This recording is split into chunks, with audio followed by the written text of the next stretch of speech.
Let's make this homemade keto strawberry jam. So, first off, we start with washing our strawberries. Ako lang na siyang ihulom sa salt, baking soda, o vinegar. You can also just use baking soda if you prefer, or vinegar if you prefer. So, waswasan na nato siya. And then after that is, ato nang kuhaon yung atong whole ba tawag na niya, or yung core. Basta, mo na siya. So, mo sa kung nagitawag strawberry, no? Kaya you can use a straw to remove the center. So, after that, mauna na siya. And then, just put na to sa pan.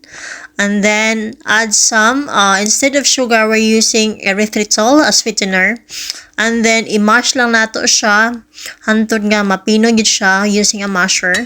Mash until as in maano na gid siya, manggawas ang iyang juice bali. And then you can start the fire after that, and then you can cook it slowly. And then of course ginamix nimo siya every now and then. Kana siya, nagbukal na siya. And then after that is, you can add some lemon juice. So the lemon juice will add some tartness, so to balance out the sweetness of the sa katong gibutang na to ang sweetener. And then you can add some lemon zest as well. And this one is like a thickener. It's xanthan gum akong gigamit, about 1 teaspoon. Tapos ang kato daeng ganiha sweetener is about 1/3 cup. Depende lang sa imo kung how sweet you want it to be.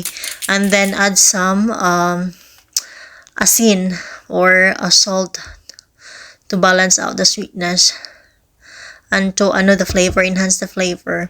And then once inaan na ng consistency, ready na to siya. And then mag-sterilize ta sa atong jars. So simple lang kayo pag-sterilize, about 30 minutes or 15 minutes kani okay na. Magipabukala na to. And then i-dry lang nato to siya, and then ready na ta to put our jam sa jar. So mauna na siya ang result. So ato lang ni siyang takuban, and then we're gonna put them in the fridge. And then ready na siya na palaman nato.